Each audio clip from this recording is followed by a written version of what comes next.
यरोमन अन्यकाश्मिका। Hello everyone. दोस्तों, as a K-pop lover आपने साउथ कोरिया के बारे में काफी बातें सुन रखी होंगी, लेकिन आज मैं आपको साउथ कोरिया और नॉर्थ कोरिया के कुछ ऐसे डिफरेंसेस के बारे में बताने जा रही हूँ जो आपको शॉक्ड कर सकते हैं। लेकिन इन डिफरेंसेस को हम आपके साथ शेयर करें उससे पहले अगर आपने अभी तक हमारे चैनल को सब्सक्राइब नहीं किया तो कर लीजिए, साथ ही नोटिफिकेशन बेल भी ऑन कर लीजिए जिससे ऐसी ही अमेजिंग न्यूज आपसे मिस ना हो। दोस्तों, एक तरफ जहां दुनिया भर में के-पॉप और के ड्रामास ने धूम मचा रखी है, वहीं उसकी नेबर कंट्री में आज भी सिर्फ वहां के प्रेसिडेंट किम जोंग यून की गुणगान वाली मूवीज ही बनाई जाती हैं और वहां के लोगों को उन्हीं मूवीज को देखने के लिए फोर्स किया जाता है। वहीं अगर वीजा की बात करें तो दुनिया में जापान और साउथ कोरिया का वीजा सबसे ज्यादा स्ट्रॉन्ग माना जाता है, यानी दुनिया की 170 से ज्यादा कंट्रीज में कोरियंस बिना वीजा के ट्रेवल कर सकते हैं। वहीं नॉर्थ कोरिया के लोगों को उनकी कंट्री से बाहर जाने की परमिशन नहीं है। दोस्तों, अगर आप ये सुनकर शॉक्ड फील कर रहे हैं तो जरा रुकिए, ये तो बस शुरुआत है। आपको ऐसी ही ना जाने कितनी हैरान करने वाली बातें पता चलने वाली हैं। जैसे कि आप जानते ही हैं कि साउथ कोरिया को टेक्नोलॉजी के लिए जाना जाता है, क्योंकि सैमसंग से लेकर LG और हुंडई जैसी अमेजिंग कंपनीज साउथ कोरिया में ही है। वहीं उसकी पड़ोसी कंट्री आज भी इतनी पिछड़ी हुई है कि वहाँ की गाड़ियों में 2018 में पहली बार AC लगाया गया।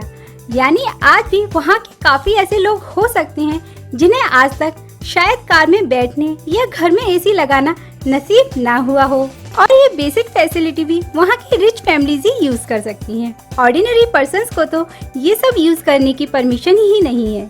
रिसेंटली एक सर्वे की माने तो नॉर्थ कोरिया में 1000 लोगों के बीच सिर्फ 10 गाड़ियां ही थीं। दोस्तों, ये तो मैंने आपको पहले भी बताया है कि साउथ कोरिया में हंगुल लैंग्वेज यूज की जाती है और हंगुल लैंग्वेज ही नॉर्थ कोरियंस भी यूज करते हैं।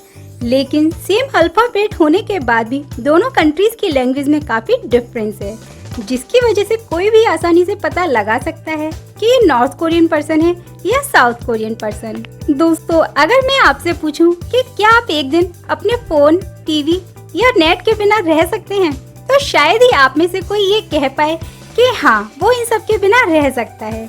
लेकिन आप ये जानकर हैरान होंगे कि एक तरफ जहाँ साउथ कोरिया के हर एक कोने में नेट फ्री है, वहीं नॉर्थ कोरिया में आज तक किसी भी पर्सन ने ना ही नेट यूज किया है और ना ही फोन, क्योंकि ना तो उन्हें वहाँ ये फैसिलिटी है और ना ही वहाँ के लोगों को ये सब यूज करने की परमिशन।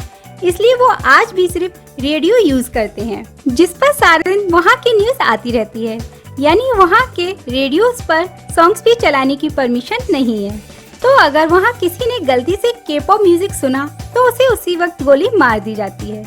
लेकिन नॉर्थ कोरियंस BTS और के-पॉप से इतना प्यार करते हैं कि वो इतना रिस्क लेकर भी के-पॉप म्यूजिक को चोरी छुपे अपने पास रखते हैं और जब भी मौका मिलता है तो वो उसे सुनते हैं। दोस्तों, ये सब सुनकर आपको थोड़ा गुस्सा आ रहा होगा, लेकिन ये तो कुछ भी नहीं है, क्योंकि किम जोंग यून के पास इतना फ्री टाइम है कि वो इन सब बेकार की चीजों में अपना टाइम वेस्ट करते रहते हैं। मैं ऐसा इसलिए कह रही हूँ क्योंकि एक तरफ जहाँ BTS के हेयर कलर्स के अकॉर्डिंग कोरिया से लेकर ग्लोबल आर्मी अपना हेयर कलर चेंज कर देती है, वहीं किम योंग जुन वहाँ के लोगों को ऐसा करने पर सजा देते हैं। मतलब कि ये वहाँ के लोग अपनी मर्जी से हेयर कट भी नहीं करा सकते, और जिन लोगों को सजा दी जाती है उनकी वीडियोस बनाकर टीवी पर दिखाई जाती हैं, जिससे लोगों को डरा सकें कि अगर उन्होंने ऐसा कुछ किया तो उन्हें भी ऐसा करने की सजा दी जाएगी। और अगर ऐसा ही रहा तो जल्दी नॉर्थ कोरिया आदिकाल में पहुंच जाएगा। दोस्तों, आपका क्या कहना है ये सब जानने के बाद? अपनी राय हमारे साथ शेयर करें। हम मिलेंगे आपसे नेक्स्ट वीडियो में एक और इंटरेस्टिंग टॉपिक के साथ। Till then take care and सारंगेओ।